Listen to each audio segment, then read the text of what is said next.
What's going on, guys? Kevin here, back again with another collection update, and I'm a little quiet right now, but mostly because I got done working today and just kind of doing some more filming for episode 8 of Life of Game Seller. And if you haven't seen episode 7 yet, do a big favor for me, of course, and actually go check it out.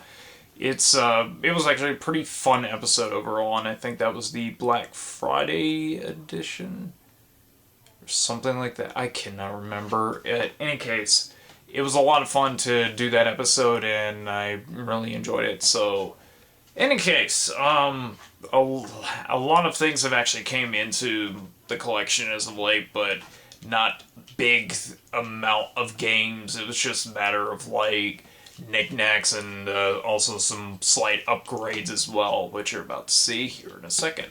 But one of the big things that I actually did pick up, this was at a flea market, and I've seen this a couple of times at GameStop and some other places as well, but they had this for sale for $10, and I think that, you know what, I would still get it anyways. And they had a Mario World one, but it was a Mario 3 Hot Wheels vehicle, and this is the one that's called School Busted.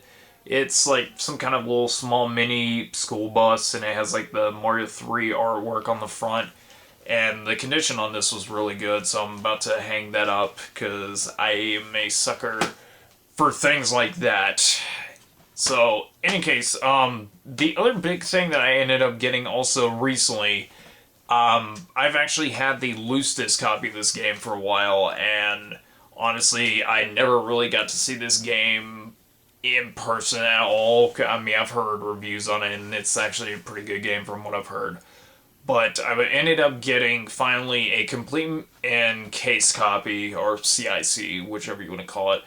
Just a complete copy of Rise Fantasia, and this is a pretty not so easy to find Wii game for the system, and this was published by UTV Ignition. You can actually see the name of the company right there, and for some reason the camera is a little odd today. But honestly, like graphically, it's got some pretty good 3D artwork for it, and I don't know, like the front cover reminded me of like a Tales of Fantasia or some kind of other big action RPG, which this probably is. So definitely will probably give that one a shot when I'm not so backed up on some Xenoblade Chronicles X, which we'll get to that here in a sec. But for retro stuff, or the big purchase, I guess you could say, for those that did see one of the episodes, I think it was episode 6.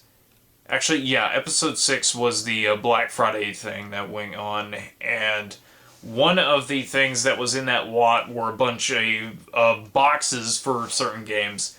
And what I decided to do was take a couple of boxes for myself because I needed some. And the conditions on these are not perfect, but I mean, I'm obviously going to be taking a lot of these anyways because, you know, I got doubles now. But the boxes that I've got, and they are not complete, they're missing the manuals, but they have the holder for them. So, ended up getting Donkey Kong Country 2, Donkey Kong Country 3, kind of a little winded right now. Yeah, it's a little bit better condition box, but Legend of Zelda, Link to the Past, it's a little bit flattened on the front, but a lot of them were like that. Illusions of Gaia, missing the big book for that one. Some Super Metroid, the barcode on the back of it has been ripped off, so we'll have to upgrade eventually. And then, of course, the best condition one out of the bunch, and I'm pretty glad about that, is copy of Mega Man X. So all of those will be finally getting the games into the boxes, and hopefully we'll try to get the manuals later. I did have a Link to the Past manual, but I ended up bundling it with the one that I have at the shop, so that way somebody gets like a complete one rather than just incomplete. I'm gonna go back and forth. I just dropped one of the items I was about to show. like I stated in the last one, I've been mostly trying to collect on imports because I really do like import titles, and I've got like 2 Super Famicom games. There's like a Fire Emblem one that I've got for it.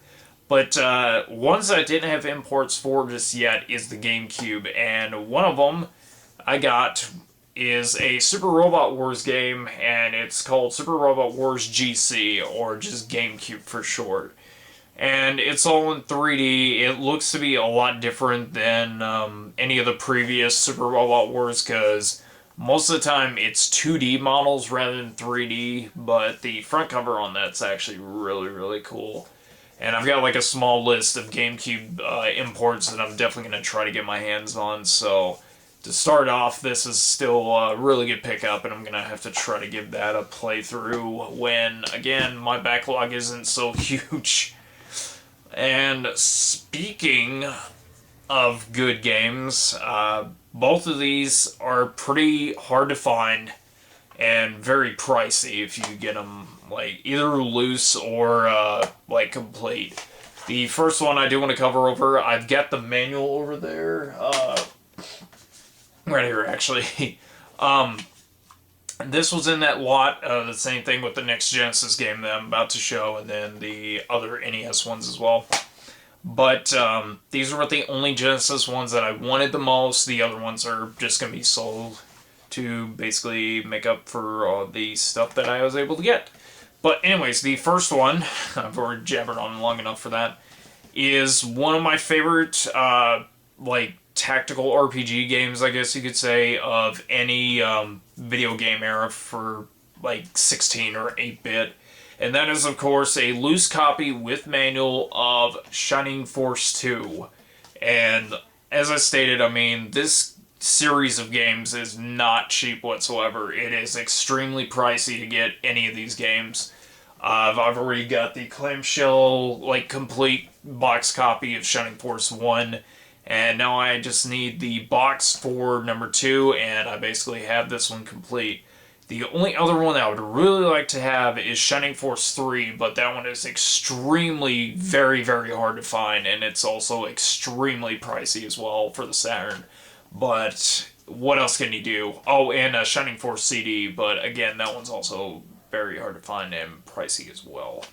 So, hopefully I'll be able to get that one day, along with a good working Sega CD. So, if you guys have a Sega CD, just let me know. CDX would actually be much better.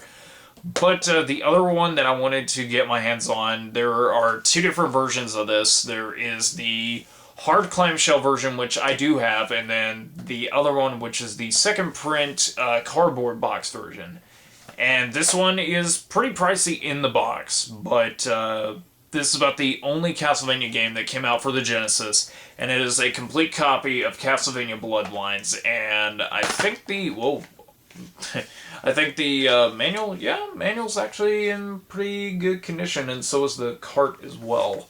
But this is probably one of the best Castlevania games that ever come out for any system that wasn't a Nintendo console. And honestly, I'm about to drop some of the boxes almost on the floor, but I didn't.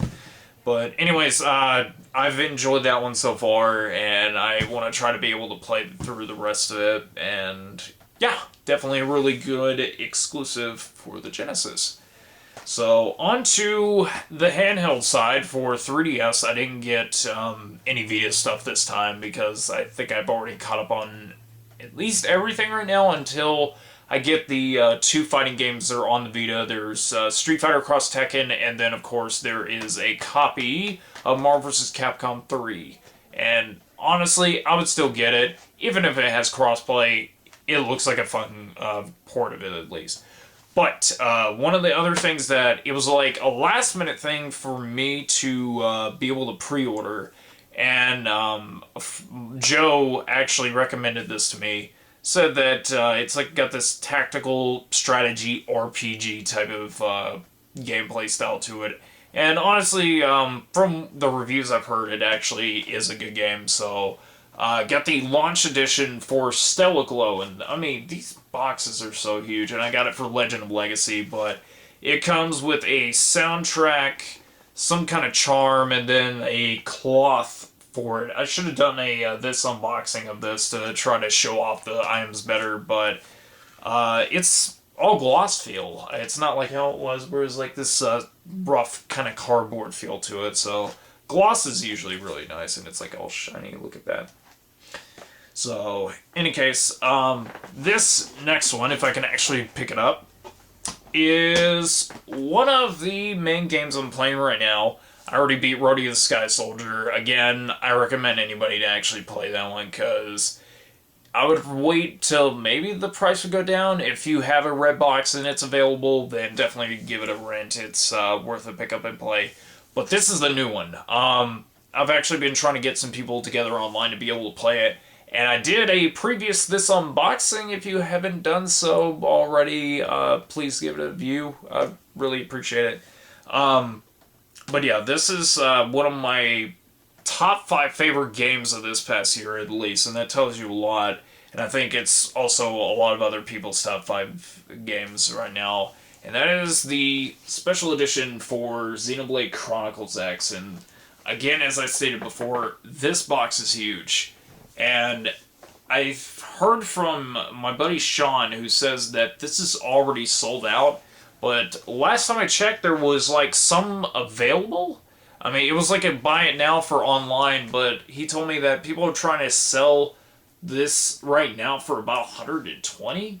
So I don't know what the confusion about that is, but all I know is that it's got a soundtrack on a USB that's made out of metal that I thought was pretty cool. It's got a cel-shaded mat and or an R-card mat. I don't know why they called it. I just call it like a cel-shade thing. And then, of course, the art book, which is about like this big, and it's about 100 pages long. And it's got a little nice plastic little holder thing for everybody to put their things back inside of it for. And the box is really cool. I really do like this. So if you haven't gotten the game yet, it's recommended, and it also has online multiplayer, so you guys can raid and basically kill off monsters that are about 8 feet tall and stuff like that. It's got like a Monster Hunter vibe to it, but it's really, really good. Okay, and the cream of the crop. This is the NES section of it. I usually do NES last until it's like, you know, really good stuff for Super Nintendo or whatever else. But in any case, the first one I do want to go over is I guess you could say, uncommon variant of a popular little game called Metroid. And I think a good amount of you already know what version of this I'm going to be talking about. No, they did not have a test cart version of it, but they did do the Player's Choice, or the 1 million seller reprint. This is the yellow version that has, and honestly, in my opinion, the best cover art for this game. And it's got the Nintendo Power type of Samus Aran on the front, and honestly, I just like the design of this a lot more, because it makes me remind myself of, like, you know, a PAL game, or whatever you want to call.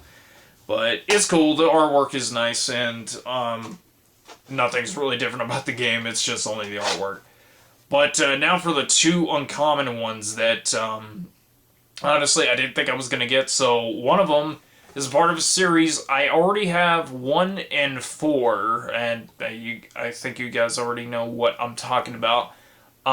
This one, I just now need the second one, and I have every single one of the games that I'm about to announce, and I'm talking bad right now, is I have a loose card copy of Dragon Warrior 3, and it has a Nestle Video Center ink sticker from Alabama? What?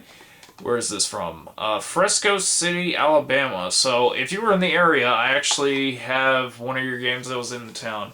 And this is like one of my favorite RPGs for the system, or any system for that matter. So I cannot wait for the new one that's coming out, and it's already rumored for the NX. Either it's confirmed, I don't know. Maybe things have changed after the posting of this video, but who knows. Oh, man, what knows, this really bothering me right now. But this is quite honestly the best pickup of anything I've done ever for this channel. And some of you already know exactly what this game is. And if you've seen Life of a Game Seller number 6, go back to watch it because that's where some of this stuff actually came from. But the biggest thing that was in there was not only a Sega Nomad, which I did end up selling to some of my collector friends that came in during Black Friday weekend and actually bought that along with a bunch of other expensive stuff. But this was in the pile of other NES games, and aside from Jetsons, this has been one of my most sought-after games for the NES. People can go after Little Samson if they want. People can fight over Flintstones Dinosaur Peak. Honestly, I would go as far as to say that this is my Little Samson, and I am proud to say that I officially own a legit copy of Panic Restaurant. And it's in mint condition. The seeping on it is like pretty obvious if you can tell from the camera, but it's got some spots right there. But I did check. It is a real copy, and it's not a fake whatsoever. I was just shocked to see that this was in that box, and the guy just said that he's just looking to get rid of it. And to say that I now own both of my most sought-after games that I've wanted for the system ever. I mean, I'll probably get Little Samson or Flintstones Dinosaur Peak one day, but until then, these are my Flintstones and Little Samson. So, I need to get a protector for this because I do not want this one to get ruined. So, probably going to have to take the one that's the Jetsons is in and basically try to put this in a safe because I do not want this gone. So, very happy about that, and it's just one of the big dreams ever since opening up the store that I thought I'd never get to have. I officially own. Still in shock. So, any case, that is it for the collection update. This was just kind of a surprise for like the past month since the last one. I've still got stuff on the way that I pre-ordered and some stuff that I may or may not just take home with me. But who knows? We'll have to see what happens next month because there's going to be some new stuff that's going to be coming out. And yeah. So, in any case, thank you all so much, very, very much for watching this collection update. If you haven't done so, check out the other content on my channel. And I've got a little bit of an announcement, hopefully sometime in the future, about a new series that I'm going to try to work on. This has been something that I've been planning for a while now, and it's going to be completely different than Life of the Game Seller or the Select Screen series that I do here on YouTube. So you'll just have to keep an eye out for it. So, in any case, I'm going to go ahead and shut this off. I got to put this stuff away and get to basically doing editing for this video. So, until the next collection update, I will see you all next time.